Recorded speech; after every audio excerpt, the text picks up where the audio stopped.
নৌ শ্রমিকদের কর্মবিরতিতে কর্ণফুলীতে নোঙর করে আছে শত শত লাইটারের জাহাজ। নগরীর ১৬টি ঘাটসহ দেশের অভ্যন্তরীণ নৌ রুটে পণ্য পরিবহন পুরোপুরি বন্ধ।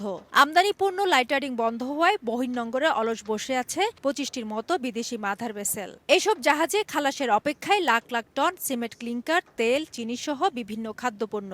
ফলে এক ধরনের অচলাবস্থা চলছে চট্টগ্রাম বন্দরের খালাস প্রক্রিয়ায়। Food grain, sugar, cement clinker এবং অয়েল ট্যাঙ্কার, তো সেই জাহাজগুলোতে কাজ না হওয়ার কারণে এগুলা আইডলিং করছে। এতে আমাদের এই প্রত্যেকটা জাহাজের ফিক্সড অপারেটিং কস্ট বাবদ যে প্রায় $10,000 থেকে $15,000 গচ্চা যাচ্ছে। এমন পরিস্থিতি চললে বাজারে ভোগ্যপণ্য ও শিল্পের কাঁচামাল সরবরাহ সংকট তৈরির আশঙ্কা ব্যবসায়ীদের। দেশ বিষম সংকটে চলে যাবে।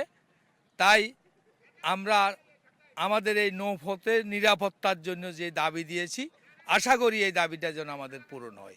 এদিকে কর্মবিরতির সমর্থনে শনিবার সকালে নগরীর ঘাটগুলোতে বিক্ষোভ করেন নৌযান শ্রমিকরা। জাহাজে ৭ খুনে জড়িতদের কঠোর শাস্তি সহ ক্ষতিপূরণের দাবি জানান তারা।